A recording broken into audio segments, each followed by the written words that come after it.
Hola, ¿qué tal? ¿Cómo están? Bienvenidos a un programa más de Legalmente Hablando. Estamos en la segunda temporada. Yo soy María Fernanda Rosero. Y yo soy Melissa Ramírez. Y el día de hoy les vamos a traer un juicio que ha conmocionado a Estados Unidos en estos últimos meses. Es un juicio súper televisado al estilo época O.J. Simpson. Y es el juicio por asesinato de Karen Read, a quien la acusan de haber asesinado a su novio, John O'Keefe, que es un ex policía de Boston. ¿Puede una mujer ser acusada de matar a su propio novio policía, dejarlo morir en la nieve, atropellado, de hipotermia? O esto se trata de tal vez un encubrimiento de ex policías, quienes confabulados con la policía actual, logran hacer una narrativa en la cual la novia está inculpada, pero en realidad hay mucho más de fondo. Que eso es lo que vamos a revisar el día de hoy. Cuando revisamos el juicio, si tú escuchas una parte, tú dices, estás convencida de que fue ella, luego escuchas la otra parte y dices, no te queda nada claro. Entonces, lo chévere que podemos hacer hoy día es qué dijo una parte, qué dijo la otra, para que también ustedes nos den su opinión. Y hablar un poquito de contexto, de hablar de dónde sale, dónde surge, cómo empieza esta historia, quién es Karen y por qué sucede esta polémica que ha dividido a Estados Unidos en el último mes. Y es una historia que ha tenido en serio atrapada a la gente desde tanto tiempo. ¿Por qué? Porque hubo un primer juicio que terminó, ya vamos a ver pues cómo termina, en un mistrial. Se hace este segundo juicio y este es televisado. Entonces tiene mucho componente también mediático y todo lo que se pasa a hablar en las redes sociales sobre las pruebas presentadas. Entonces, les voy a dar un poquito de contexto sobre el caso. Karen Read es una mujer de 44 años, ex profesora y analista financiera. Eso me llamó mucho la atención. Sí. O sea, claro, es una súper profesional. Tenía una relación con John O'Keefe, quien era un agente veterano de la policía de Boston. Y la madrugada del 29 de enero del 2022, estamos hablando 3 años atrás, el cuerpo de John O'Keefe fue hallado en la nieve, ¿ok? Frente a una casa en Canton, Massachusetts. Entonces, inmediatamente, esa madrugada, a ella la agarran presa y la llevan detenida diciendo, ok, vamos a investigarla, pero usted es la potencial sospechosa de este asesinato. Wow. Vamos a ver el caso de la fiscalía, Maffer. ¿Qué pruebas tiene la fiscalía? ¿Por qué la acusan a ella? Y básicamente, ¿qué es lo que te hace pensar que de manera hay algo sospechoso con que podría haber sido Karen? Bueno, empecemos. El fiscal especial de este caso era Hank Brennan, que es un conocido por victorias en casos de altos perfiles. Él presenta pruebas físicas, pruebas tecnológicas, pruebas testimoniales. Y una de las pruebas físicas que presenta es el fragmento del faro trasero del auto, un auto Lexus que manejaba Karen, encontrado junto al cuerpo. Esa fue una de las primeras pruebas físicas. Otra prueba física fue el ADN de O'Keefe en dichos fragmentos, en el faro. Y otra prueba física también fue el cabello de la víctima que estaba incrustado en un faro roto. También presenta pruebas de tecnología, pruebas de celular. En el celular de Karen indica la presencia en la casa alrededor de a las 5 de la mañana, de los primeros horas de la mañana, a las 5 de la mañana. También la cámara Ring de la casa de Karen graba a su carro, a ese Lexus, dando reto a alta velocidad y en reversa, a alta velocidad más o menos a las 5 y 7 de la mañana. También presentan pruebas testimoniales, entre ellas noticias oficiales que relatan que Karen supuestamente habría llamado al 911 y habría dicho expresiones como, lo atropellé yo, le di, lo dejé morir, fui yo, le di, ¿verdad? Entonces todas estas pruebas, estas declaraciones fueron capturadas en múltiples llamadas al 911 y que fueron minutos después también. El mensaje era claro, Karen sabía lo que había hecho. Claro, la policía y la fiscalía tenían su mensaje claro, o sea, no había dudas para ellos de que esto había sido obra de la novia John O'Keefe. Ahora voy a presentarles yo la defensa de Karen Read, tanto en el primer juicio como en el segundo. Ellos alegan que la causa de la muerte de John O'Keefe no fue por un atropello. Esto fue, es decir, el cuerpo de John O'Keefe mostraba otros signos que a nivel de pruebas les van a presentar, las voy a mencionar después, no eran consistentes con un atropellamiento, ¿ok? Entonces, ese fue como su argumento principal. Para ellos fue herido entre la casa de otro agente, porque como contexto, esa noche habían salido con el grupo de amigos de John O'Keefe, que incluido estaba el oficial Brian Albert, con sus esposas y con otros policías a un bar. Luego de este bar, ellos dicen, vamos a un after, vamos a la casa de Brian. Y lo que alega Karen es que ella va, lo deja sí es verdad que hay una discusión y por eso lo deja y ella se va. Ok, y o sea, luego, la pareja discute. Sí, la pareja discute. Pasada de tragos.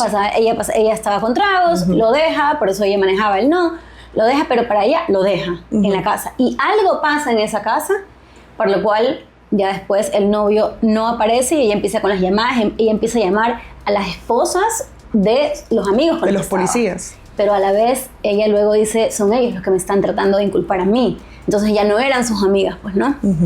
Ahora, ¿cuál fue la teoría? Era, O'Keefe fue atacado dentro de la casa. Luego, miembros del entorno, no pueden acusar directamente a una persona porque tampoco se lo sabe, lo sacó de la casa y lo dejó ahí adentro. ¿Y qué testigos utilizó que fueron claves? Richard Wolff, el forense principal de este caso, era un forense independiente, dice, efectivamente, estas heridas no coinciden con atropellamiento.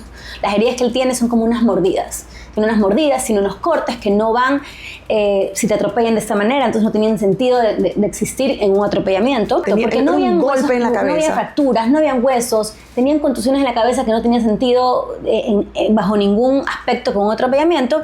Y además tenía estas mordeduras de perro, que eran sospechosas. ¿De dónde porque salió? en esa casa había un perro que luego desaparece. ¿Qué pasó con el perro? Luego esta casa también fue Supuestamente el perro remodelada. 3 luego meses fue antes vendida. o 3 meses después lo Desapareció. dieron en adopción. Ajá, le dieron un perro de toda la vida de de toda la familia. vida lo Ajá. desaparecen. Exacto. Su segundo testigo importante se llamaba Brian Loughran. Era el conductor de quitanieves. Sabes que en Estados Unidos hay estos carros de empleados que pasan limpiando las calles de la nieve, porque había esa fecha sí hubo una nevada. Claro, esto un fue en blizzard. Boston, recordemos. Ajá. En Massachusetts. En Massachusetts. Él era policía de Boston. Ok. Y este señor alega que entre 2:30 y 5 de la mañana él no vio ningún cuerpo en la nieve.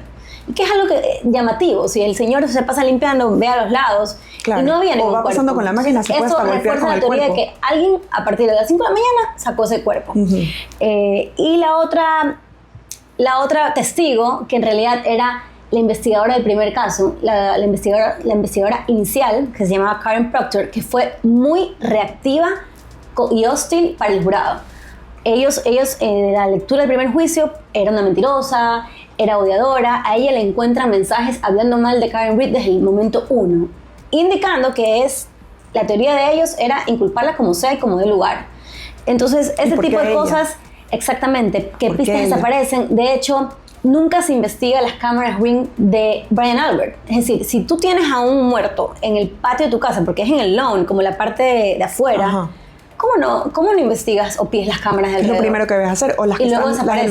vecindario, Claro, las alrededor. todo desaparece. Las llamadas entre ellos, entre las personas que estaban en la casa, tampoco las investigan, desaparecen, las borran, pero obviamente ellos cuando recuperan teléfonos sí pueden ver que hubo la llamada y que duró 20 minutos, no saben que hablaron. O sea, no Pero pudieron entre esos, recuperar el audio de esta exacto, llamada. no están, no hay como revisarlas, pues. Pero te intuye de que algo pasaba entre ellos, porque ellos se llamaban. Entonces, la novia del cuñado de Brian Albert llamaba a Brian a despertarlos, a decir, apareció esto. Y una pista que para muchos de los jurados es crucial es que una de estas personas que estaba en la casa googlea en internet a las 2 de la mañana, según las empresas tecnológicas que certifican a qué hora hiciste la búsqueda. Obviamente que esta búsqueda está borrada.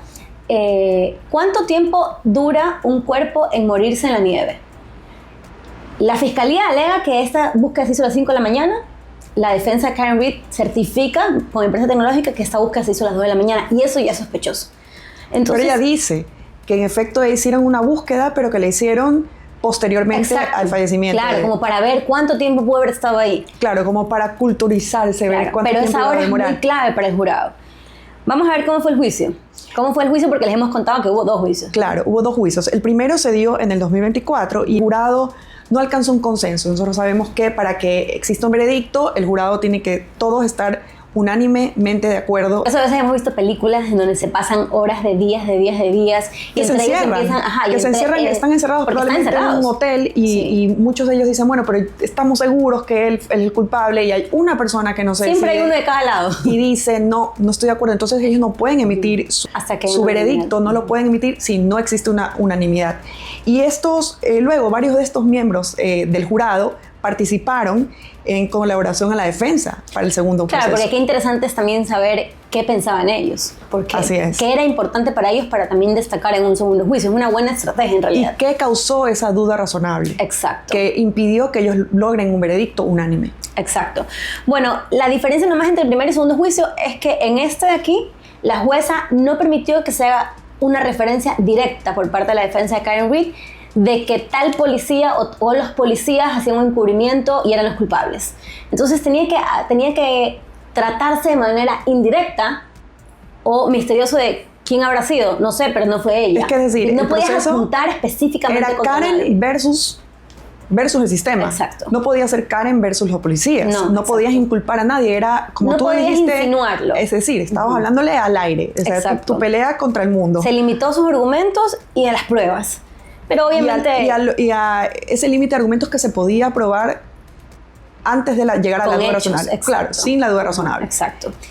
Vamos al veredicto final, porque esto, en serio, como les digo, estuvo en vilo y en los noticieros todo el tiempo, desde el juicio, porque fue televisado. Desde los Entonces dos tú ves en TikTok, procesos. tú ves todos los argumentos, ves todos los extractos de los testimonios, incluso tú te vas dando cuenta también con la cara del jurado, porque tú vas viendo cómo ellos van creyéndose, no creyéndose, cómo reaccionan a cada testimonio.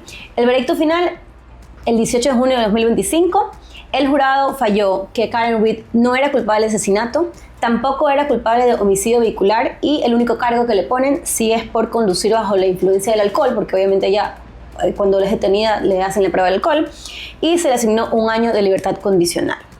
El jurado públicamente declaró, ciertas personas han salido como en noticieros o a declarar, que la investigación estuvo plagada de errores y que para ellos el errores FBI, evidentes y encubrimientos y cuestiones sospechosas que no deberían pasar a nadie, porque nadie debería estar bajo este tipo de encubrimientos o sospechas, y que para ellos el FBI debería intervenir y hacer una investigación para saber realmente y darle una respuesta a la familia de qué es lo que pasó. Y darle una respuesta al mundo, porque hay una manipulación de pruebas que como lo dijimos, es tan evidente que bueno, pues...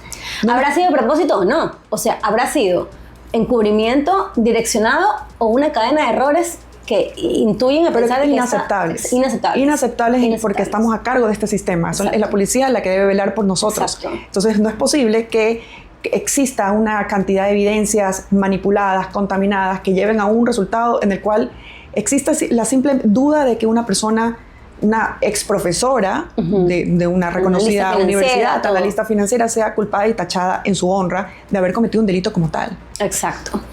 Pero bueno, ese fue el caso que les queríamos comentar. Entonces, creo que nos faltó cerrar. Según la perspectiva de la fiscalía, entonces, creo que Karen Read había discutido ebria con su pareja y lo había dejado morir en la nieve. ¿Lo había atropellado? Lo había atropellado y lo había dejado morir en la nieve, de hipotermia. Sí.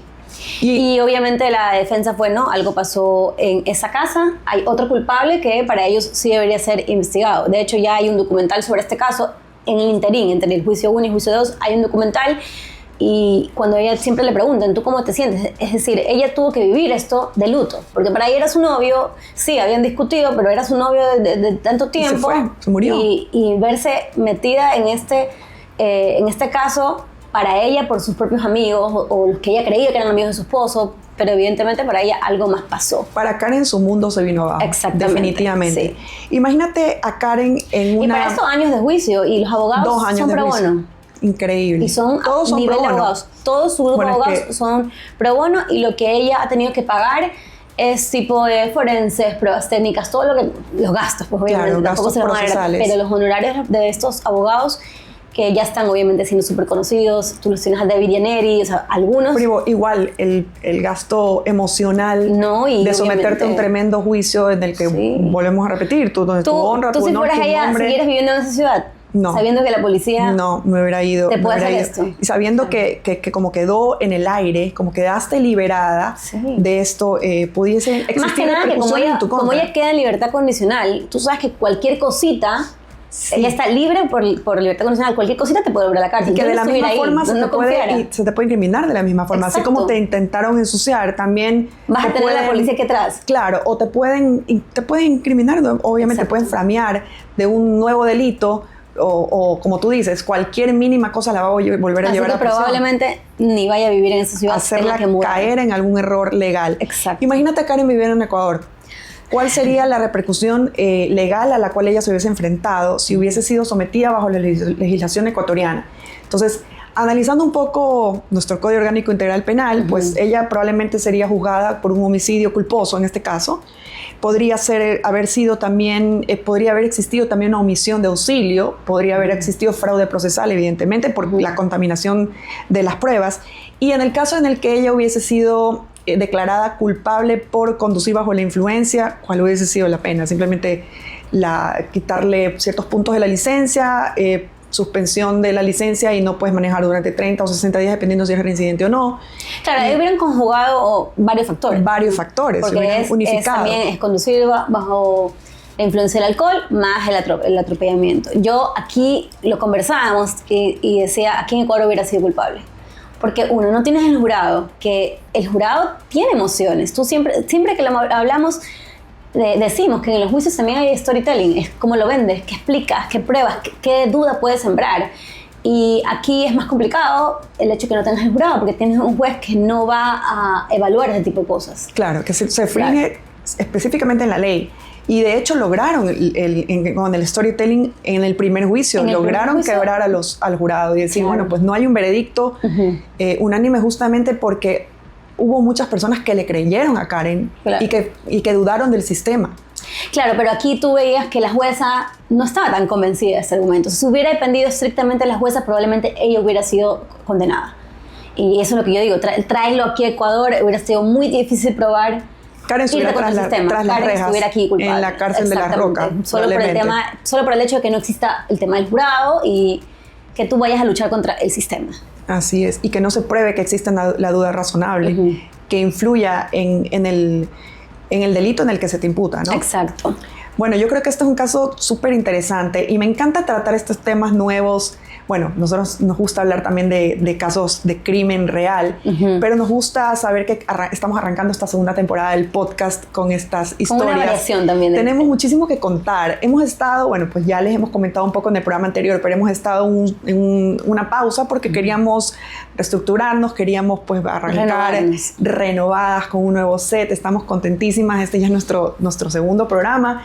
Y estamos contentísimas de llegar a ustedes con esta nueva vibra, en este nuevo formato que esperamos que les llegue, que conectemos con ustedes y que les guste. Nos gusta mucho también que nos cuenten, nos den sus opiniones, sus comentarios y nos los dejen siempre para poder poner atención y pues cualquier cosa que les gustaría que mejoremos, pues encantadas de hacerlo.